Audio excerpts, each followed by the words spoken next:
नमस्कार, मी सीमाज किचनमध्ये तुम्हा सर्वांचे खूप खूप स्वागत आहे।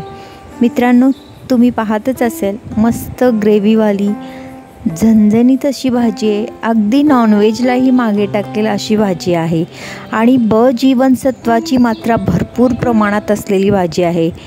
ही भाजी कशाची आहे तर कोकणामध्ये अगदी फेमस फळ असणारे म्हणजेच कच्च्या फणसापासून आज आपण भाजी बनवलेली आहे। उन्हाळ्याच्या दिवसामध्ये बऱ्याच प्रमाणात हे फणस येत असतात आणि कोकणामध्ये अगदी सर्वच जण ही भाजी बनवतात आणि ही भाजी नॉनव्हेजला सुद्धा मागे टाकेल अशी चवीची भाजी तयार होते। ही भाजी सुक्की सुद्धा करतात। मी इथे ग्रेव्ही राखून केलेली आहे। चला तर मग आपण सुरुवात करूया। इथे मी हा पाव किलो कच्चा फणस घेतलेला आहे। हा फणस धुत असताना हाताला तेल लावून घ्यायचं आहे। याला थोडं चिकटपणा असतो म्हणून हाताला थोडेसे तेल लावून घेऊनच मग याला साफ करायचं आहे। आता आपण कुकरमध्ये हे जे फणस आहे ते शिजवून घेणार आहे। यासाठी मी कुकरमध्ये 1 टेबलस्पून तेल घालून घेतलेले आहे। यामध्येच आपण हळद घातलेली आहे अर्धा टीस्पून। त्याचबरोबर यामध्ये आपण घालत आहोत 1 टीस्पून काश्मीरी मिरची पावडर इथे मी घालून घेते आहे। तर सुरुवातीला आता आपण हे जे मसाले आहेत ते तेलामध्ये परतवून घेऊया। हळद आणि काश्मीरी मिरची पुडीचा जो कच्चापण आहे तो घालवल्यानंतर हे जे फणसाचे आपण काप करून घेतलेले आहेत, हा कवळा फणस आहे। छोटा फणस असल्यामुळे अगदी कवळे याचे जे काप आहेत ते एकदम कवळे असतात, त्यामुळे आपल्याला जास्त शिजवून घ्यायची गरज नाही आहे। आता आपण हे थोडेसे परतवून घेऊया म्हणजे याला पूर्णपणे सर्व बाजूनी मसाला लागला जाईल आणि याची चव आणखीनच वाढेल। म्हणजे पूर्णपणे या फणसाच्या कापांमध्ये हे मसाले उतरल्यामुळे याची चव खूप छान येते। यात आपण थोडेसेच मीठ अर्धा टीस्पून इथे मी मीठ घालून घेतलेले आहे। हे सुद्धा छान परतवून घेऊया आणि हे फणसाचे काप भिजेल इतपत आपण यामध्ये पाणी घालून घ्यायचं आहे। हे फणसाचे काप कवळ्या फणसाचे काप असल्यामुळे इथे आपल्याला जास्त शिजवायची गरज नाही आहे, त्यामुळे मी इथे एकच शिट्टी कुकरचे झाकण लावून 1 शिट्टी काढून घेणार आहे।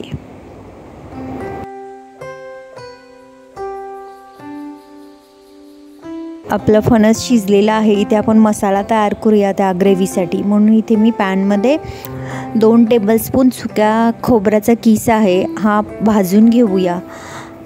असाच मध्यम आचेवर आपल्याला हे भाजून घ्यायचं आहे। थोडंसं ब्राऊन कलर येईपर्यंत आपण हा किस भाजून घेऊया। पहा, आपले खोबरे भाजून तयार झालेले आहे। आता आपण हे काढून घेऊया। यामध्येच आता आपण थोडेसे 1 टीस्पून तेल घालून घेऊया आणि यामध्ये मी एक लांबट आकाराचा कांदा, एक मध्यम आकाराचा कांदा आहे हा। आपल्याला मसाला करायचा असल्यामुळे इथे मी लांब आकारामध्ये म्हणजे थोडा जाडच कापलेला आहे। तसेच 7 ते 8 लसणाच्या पाकळ्या आणि 1 इंच अद्रकचे तुकडे मी या तेलामध्येच भाजून घेते आहे।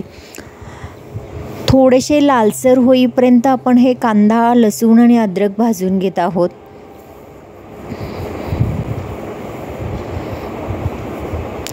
आणि आता हे म्हणजे कांदा वगैरे थोडेसे लाल झाल्यानंतर मी यामध्येच कोथिंबीर घालून घेणार आहे। तुम्ही पाहू शकताय माझ्याकडे जी कोथिंबीर आहे ती लांब देठ असलेली आहे। मी मुद्दाम अशा पद्धतीने कोथिंबीर साफ करत असताना मी अशीच लांब देठं ठेवते, कारण देठांचं सुद्धा ज्यावेळी आपण ग्रेव्ही बनवत असतो त्यावेळी अशा पद्धतीने आपण कोथिंबीर वापरायची, म्हणजे आपोआप बारीक तर होतच असतो मसाल्यामध्ये, पण त्या देठांची चवसुद्धा आपल्या कालवणामध्ये खूप छान येते। कोथिंबीर, कांदा, अद्रक, लसूण भाजून झाल्यानंतर यामध्ये मी 1 मध्यम आकाराचा टोमॅटो, तो सुद्धा असाच मोठा रफली कापून घेतलेला आहे, तो सुद्धा आपण यामध्येच भाजून घेऊया। पहा, लालसर भाजून घेतलेला आहे। थोडंसं जास्त पण असं काळपट कलर कांद्याला येईल इतपत हा मसाला आपल्याला भाजायचा नाही आहे, कारण आपण तेलामध्ये सुद्धा या मसाल्याला भाजणार असल्यामुळे आता मी गॅस बंद करून घेते आहे आणि मसाला थोडा वेळ थंड करून घेते आहे।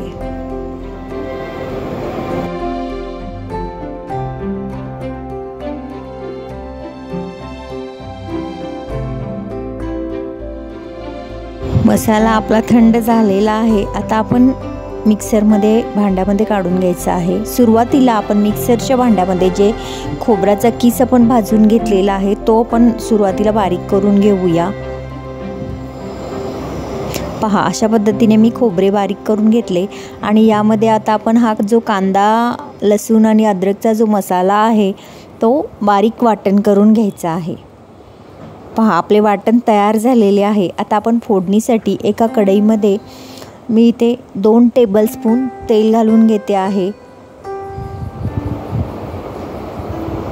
या तेलामध्येच आपल्याला सुरुवातीला जे ड्राय मसाले आहेत ते आपण घालून घ्यायचे आहेत। इथे मी 1 टीस्पून जिरे आणि धने पूड घातले, 1 टीस्पून इथे मी काश्मीरी मिरची पूड, अर्धा टीस्पून हळद पूड घेतलेली आहे।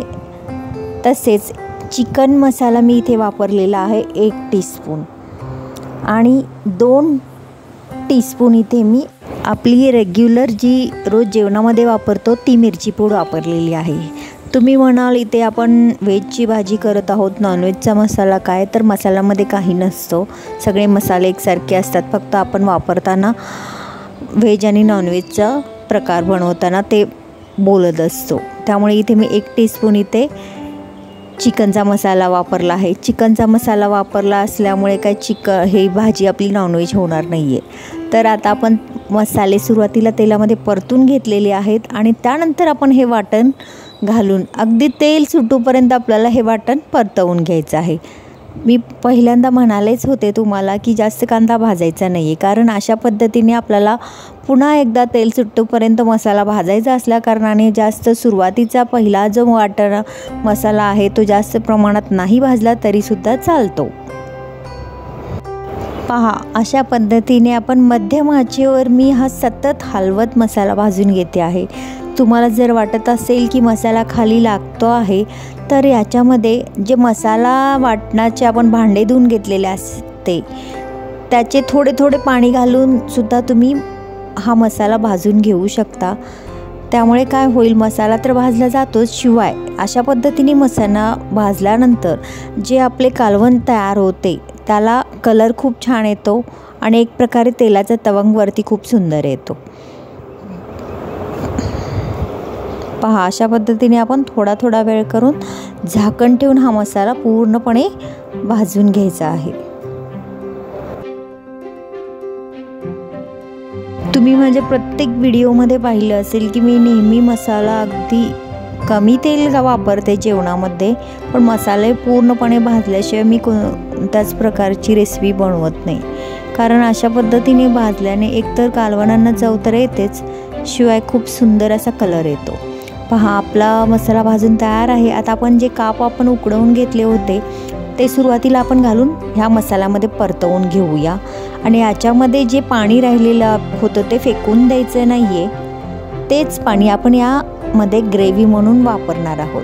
पहा, पूर्णपणे आपण या पाण्याचा वापर केलेला आहे। एक्स्ट्रा पण जर तुम्हाला ग्रेव्ही जितपत म्हणजे पातळ हवा आहे, घट्ट हवा आहे, त्यानुसार तुम्ही पाण्याचा वापर करू शकता। इथे मला बस वाटते आहे पाणी, त्यामुळे मी ते थोडा वेळ अशाच पद्धतीने शिजवून घेते आहे। आणि एकदम आता आपण ही जी भाजी आहे ती एकदम लो गॅसवर ठेवून शिजवून घ्यायची आहे। यामध्ये मी आधी थोडेसे मीठ घातले होते, त्यामुळे आता चवीनुसार मी मीठ घातलेले आहे आणि वरून मी आता इथे 1 टीस्पून कसुरी मेथी अगदी हातावर चोळून घातलेली आहे। अशाच पद्धतीने आपण लो गॅसवर असंच भाजी थोडा वेळ झाकून ठेवून देऊया। तुम्ही पाहाल कलर याचा किती सुंदर येतोय। पहा, कलर खूपच सुंदर, अगदी साईडने तेलसुद्धा सुटलेले आहे, त्यामुळे मसाले खूप छान भाजून घ्यायचे असतात।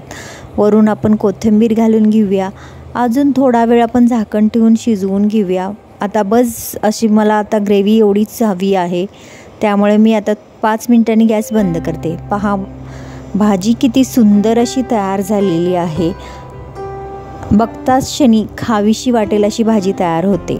ही भाजी तुम्ही तांदळाच्या भाकरीसोबत, ज्वारीच्या भाकरीसोबत या चपातीसोबत कशासोबतही खा, खूपच छान चवीला लागते। माझी आजची रेसिपी जर तुम्हाला खरंच आवडली असेल तर व्हिडिओला लाईक करायला विसरू नका, जास्तीत जास्त शेअर करा आणि तुम्हीसुद्धा करून पहा। तसेच चॅनेलला सबस्क्राईब केले नसेल तर सबस्क्राईब करा. आपण पुन्हा भेटूया अशाच नवीन रेसिपीसोबत. तोपर्यंत स्वस्त खा, मस्त रहा, नेहमीच आनंदी रहा. धन्यवाद.